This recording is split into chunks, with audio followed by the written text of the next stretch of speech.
Welcome to this episode of Smarter Sourcing. My name is John Pavia, and yes, if you're watching on YouTube, that is the Great Hall of Grand Central Station. We are here in the middle of Manhattan at Palladino's Steak and Seafood, a new restaurant inside of Grand Central, up on the west balcony on the Vanderbilt side. And if you're in New York, or if you're coming through New York, absolutely come by Palladino's. It's gotten great reviews, and it's a great venue, and we're lucky to be here today. And especially lucky because we're here with Mike Dunlap, who is head of event content and growth at Worldwide Business Research, which is the world's leading conference production company. And they put on conferences all over the world relating to every industry that I can think of. And today we're talking about ProcureCon because that's his baby. He produces ProcureCon, all the different ProcureCon conferences. And Mike, thanks for being here today. Thank you. It's a pleasure to be here and look forward to having a great discussion with you. Great. So for most of the people, a lot of people who I know watch this podcast or listen to it, they've been to a ProcureCon event. I think it's become sort of the gold standard in industry events for the sourcing and procurement world. And you own it. You've owned it for several years now.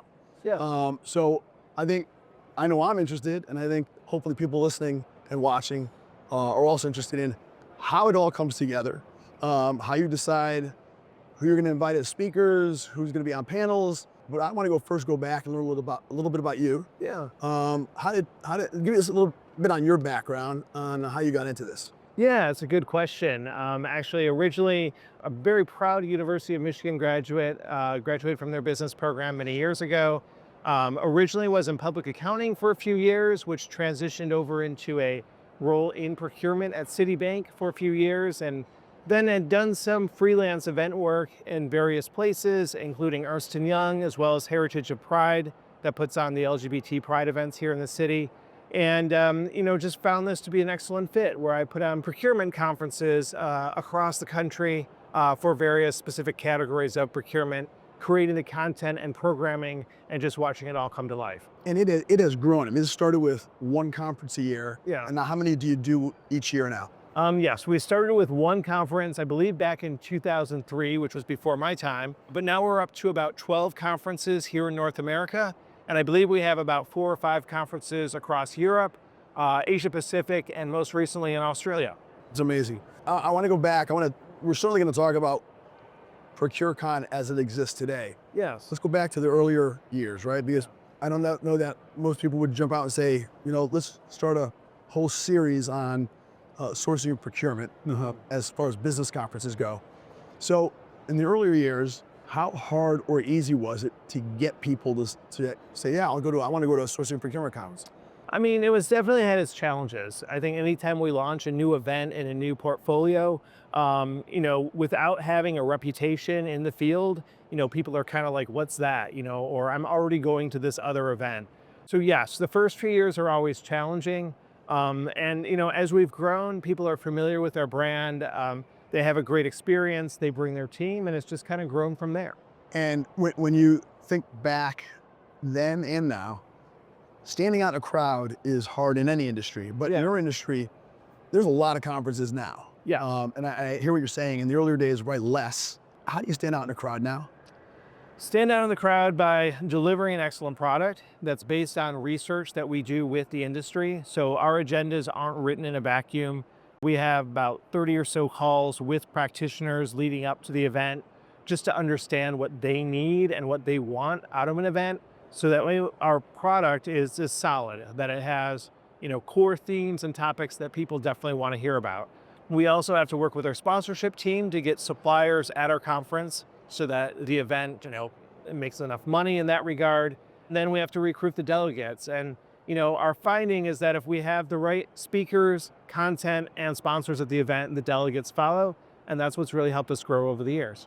The growth and popularity, I think, is evident by the amount of conferences you do now. Yeah. All across the country. Was there an inflection point since you've been there that really sort of was an impetus for just a sort of a sea change in the increase in interest in coming to ProcureCon? I'd say the biggest change that I think everyone encountered was during COVID, during 2020, when we had to move all of our events online. And we weren't really sure whether we were ever going to come back to in-person events. And there were some people that thought that in-person events would never come back.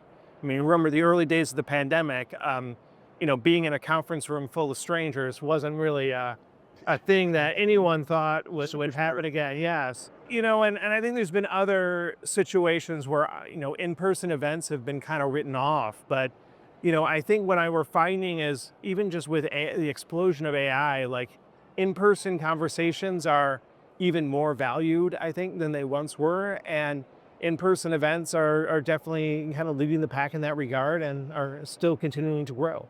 So you were talking before, and I would have packaged up what you said of, great content, great numbers, great experiences. It's all those things. When I ask you, what does great look like? What's a great event? Is it just getting the numbers hitting the number that you want without identifying any particular conference? Have you had ones where you actually got a great turnout, but it was over and you're like, man, I didn't like the content. We didn't do a good enough job in putting the content together? I mean, there's always room for improvement, right? Obviously the events, are kind of have a start and stop to it, right? Obviously from a financial perspective, an event might work out really well. But as you said, if the content's not really up to par or the speaking faculty is not up to par, we're not going to get those people back at the next event. So it's something that we always, work on to improve. We definitely do some surveys after the event and definitely have kind of a growth plan process so that we can continue to grow our events going forward. So let's talk about now the sourcing and procurement world, right? Yeah. Because I think you told me before we started talking on camera here that your team actually puts 4 to 6 months of real research into what do our members want to hear about this coming conference. Yes. Right. And I think when did you start doing that? When did you start really putting that much emphasis on the content that would be at the next conference? Well, what's great about that is that's part of a kind of standard process that we follow at WBR Research or Worldwide Business Research. People sometimes think events just kind of magically happen or magically appear. Spoiler alert, they do not. What's always separated us from our competitors is the amount of research that we do and the fact that we don't rely on, say, like a set, kind of council of elders or anything to define what the agenda looks like. We do have an advisory board of people that are friendly to our event, both on the sponsor and practitioner side, who definitely provide some input. But at the end of the day, it's the whole community that helps develop the agenda. It's really what makes sense, right? We have a community developing the agenda for the procurement community. So as you think about where we're at today, and we're going to talk about this because I've got to imagine that the feedback you're getting right now when it comes to the educational panels and whatnot, a lot of people want to probably hear about AI and how companies are using AI for sourcing and procurement. When you think back when you first started doing this, how has that changed? What did they want to hear about when you first started? That's a good question. It was not AI. Although AI kind of came on a little earlier, definitely there was some inklings of it before it really became mainstream. We do have some of the agendas from 2003. It's peppered with, some things like, tail spend management, which continues to be an issue. But then there's some things like how to use the internet, which hopefully people have kind of figured out by now, or maybe they're not coming to the conference, so now. So there's definitely some things that aren't as relevant. And also too, just kind of the process of, kind of pulling the agenda together. And you remember not too long ago, we had to mail everything out. So we had a little bit more finality once that agenda was mailed out, whereas now things can be a little bit more fluid, in part because things change so rapidly, right? When we put an agenda together several months before an event, we know that there's going to be some topics that crop up maybe a week or two before the event that we definitely need to cover. So bring that to today. Everybody's talking about AI, and so I got to imagine the feedback you're getting right now is they want to hear more about AI, how to apply it, how to create their own agentic and the whole thing. But I've asked this question of other procurement people I've had on, what aspect of commerce do you think AI is going to have the most immediate real impact in what we see out there? We already see ground transportation with taxis driving themselves. I had a great answer from a guy saying long haul trucking is going to see a major change. Mm-hmm. You have a big conference coming up in Vegas in 2 weeks. Without spoiling any surprises, what are some really nuanced things that people want to hear about they're going to hear about at the conference? Yeah, I mean, we're going to hear a lot of practical applications of AI. So basically, how companies have used AI in specific areas. For example, like with contract management. I mean, I'm sure you've been in the process of reviewing contracts back and forth with various people. When you're in your line of work. It's insane. Some of these AI tools, essentially can replace, or at least maybe not replace yet, but facilitate that review process, in terms of referencing all sorts of legal clauses and that sort of thing, and make that process all the more efficient. So there'll definitely be some areas or sessions on practical applications of AI. We also have a lot of sessions about just motivating your team in this environment. There's been so many just changes and, so much kind of disruption going on, first with COVID and then with everything else kind of going on with the tariffs and things kind of moving so quickly. One of the points of feedback I've gotten from CPOs is how do we keep our teams motivated with all this stuff going on and making sure that we're still an employer of choice with our team. Are you surprised at how many attendees want to be in these educational sessions, or is it the other way that you're surprised that how few want to actually sit in some great sessions because there's just there a network? Well, that's a good question. As conference organizers, we love for every attendee to be at every session all the time. You and I both know that's just not going to happen. And some of that just depends too on the category. We have some of our events, and we kind of learned this over the years. Some categories of procurement seem to be more interested in the content versus others. And some of that is just the dynamic within that particular industry. They may be more, I guess, open to networking with each other, or be more kind of looking forward to that versus the content, or vice versa. What we do find across the board, though, is that usually the more senior practitioners are more there for the networking, and the more junior practitioners are there for the education. However, there's some exceptions to that rule. What have you seen in terms of the evolution of the sourcing and procurement industry as a vocation, where you're getting a lot more young people who are graduating with degrees in supply chain management, sourcing and procurement? Because I keep hearing that, it's especially since the pandemic, where people maybe for the first times in their lives, they were really thinking about what is the worldwide supply chain? What does that mean? Yeah. And so there are more programs than there's ever been being offered at universities. And you've seen a lot of speakers, heard a lot of speakers. What do you make of that evolution? It hasn't trickled up to the senior level folks yet, and we'll kind of see how that goes. I've seen a mix of both in terms of people hiring. Some teams will typically hire those folks right out of school. I've also seen it's probably about half and half between folks with those degrees and that specialized knowledge. I also see a lot of teams hiring people from the business and other departments, people who might be familiar with, say, like tax or accounting within a company, and kind of make that transition over to procurement. Because so much of the job is really the relationships that people have with the business, and can they get along with their stakeholders? Are stakeholders going to pick up the phone and want to talk to them? And I think some of not to knock those programs, I'm sure they're very valuable, but I think sometimes people right out of school might not always have that expertise or level of comfort in terms of interdepartmental communication. So your speakers and your panels, what do you think more people prefer, an individual speaker, or do they like the panels? When we get feedback from the conference, it's usually half and half. Some people say we want to see more panels, and some people say they want more individual speakers. So we try to find a mix. And also we kind of try to find topics that work well for panels versus standalone sessions. So for a panel discussion, we aim to get a topic that has kind of more room for disagreement or different perspectives. And that could be because of the individual and the role. It also could be because of the size of the company. That's something we've been much more aware of, is to try to get a diverse, we don't just get 4 massive Fortune 100 companies on our keynote panel. We try to mix it up so that there's some companies that, smaller teams, larger teams. Well, what's an issue that is sort of universally one that will cause a lot of different opinions to be very, very diametrically opposed?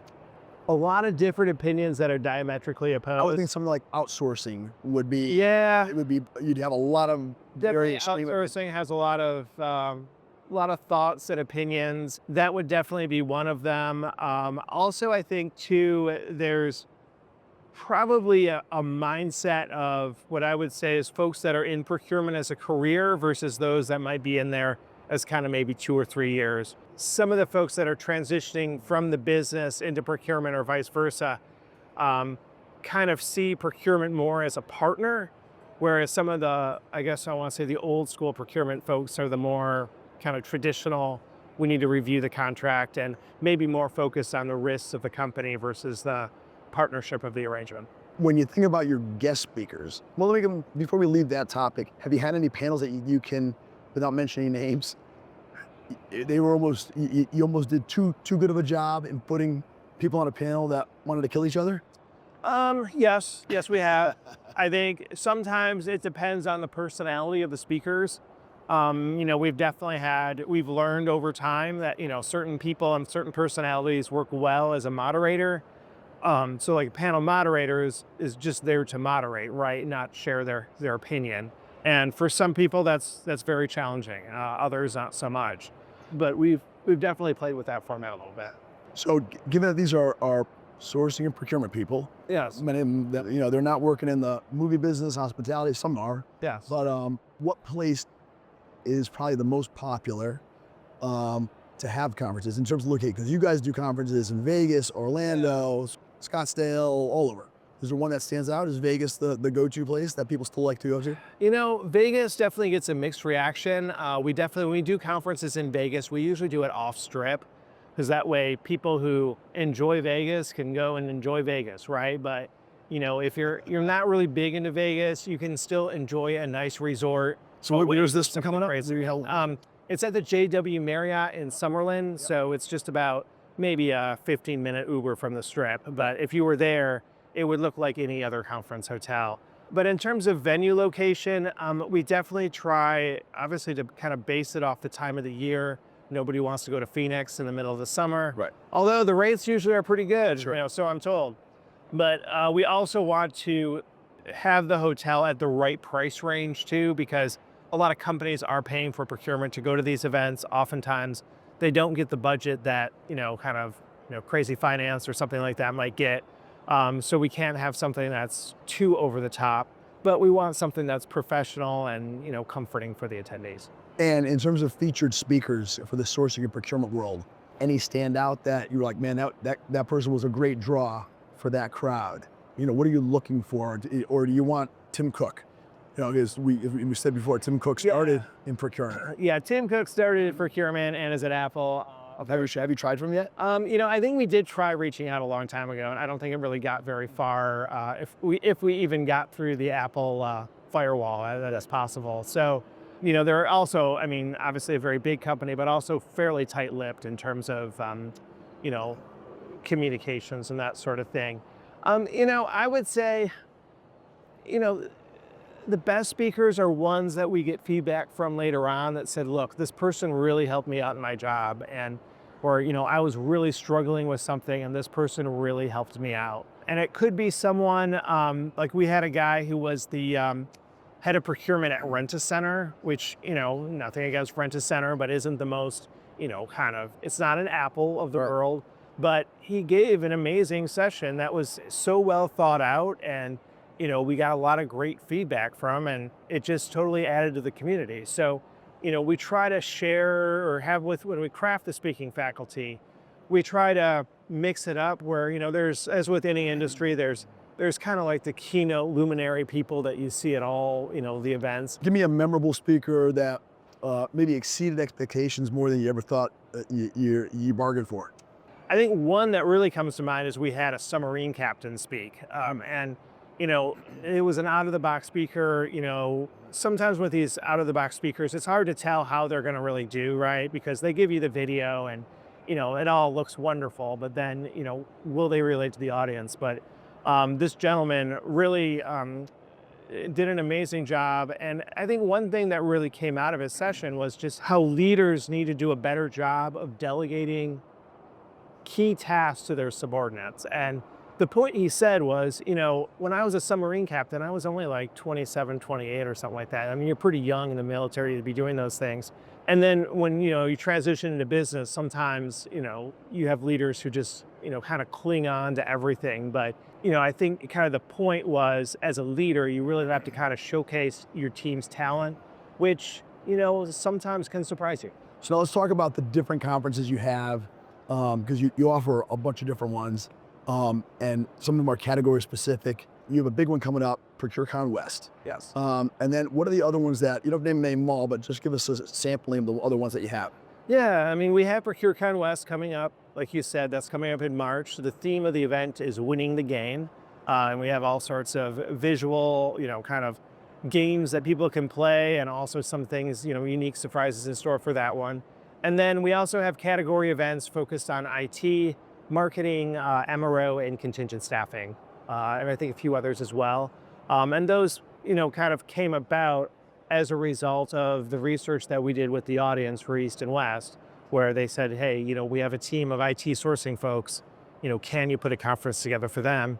And overall, they've been quite successful. So does each one take on their own personality? Like if I were to say which one brings out the most demanding crowd, which brings out the most fun crowd, which, to the extent that you can talk about that without disparaging any, is there any idiosyncrasies that have developed given the different categories? Well, I'm going to sound like a politician. I love all my conferences. Of course. I want to make sure that's said. I will say the ProcureCon Marketing Conference is definitely the most extroverted conference, both from a supplier and an attendee standpoint. I think a lot of the folks who are in marketing procurement came from marketing, and they just get so excited about talking with agencies, and it's just 3 days of high energy discussions. Like if I didn't tell you it was a procurement conference, you would not think it would be.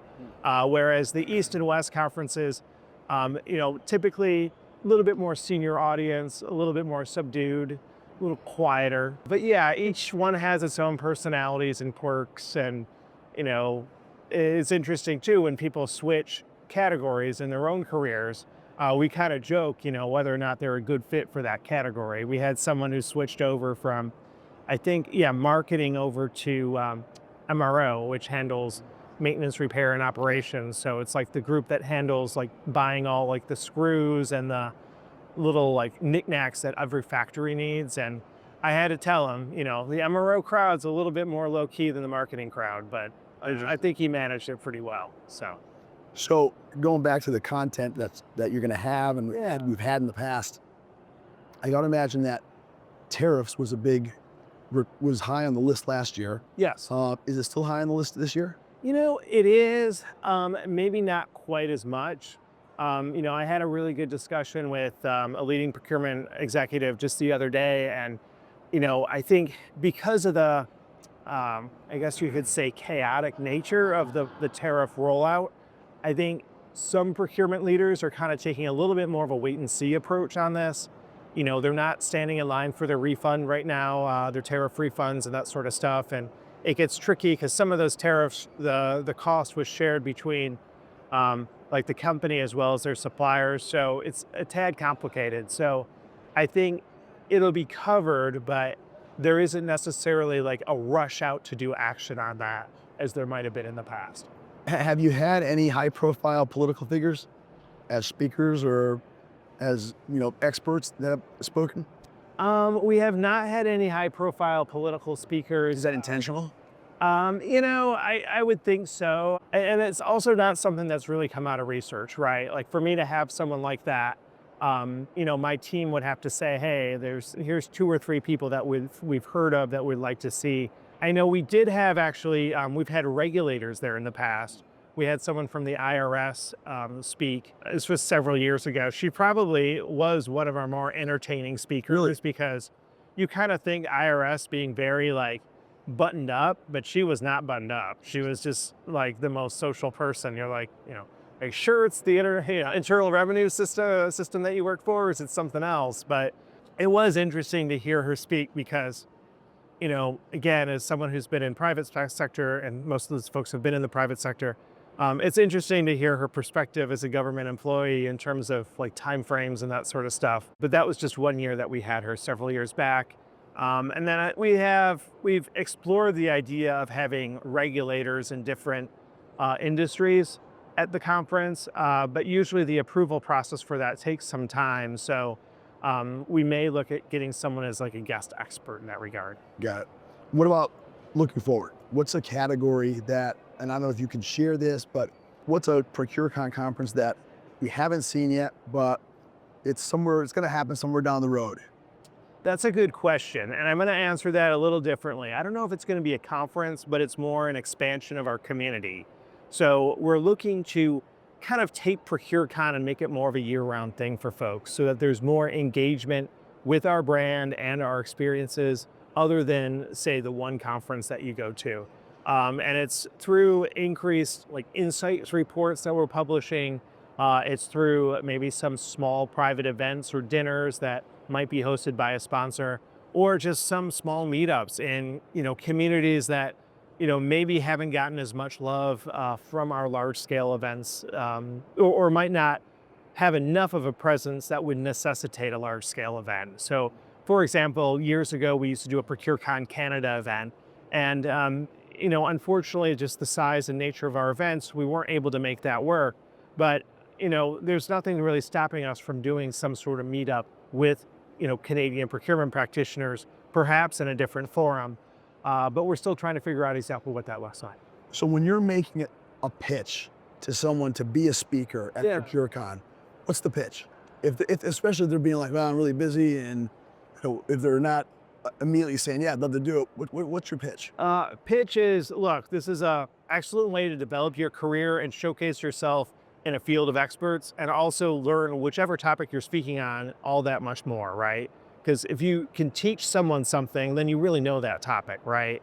And I'd say every day, well, maybe not every day, but almost every cycle that I go through when I produce an event, I always hear from people who are a little bit nervous about speaking, or maybe not be comfortable in that format, and that's okay. And that's something everyone's encountered in their career, and I feel like it's an excellent opportunity for people to grow in their careers and be more comfortable speaking in public.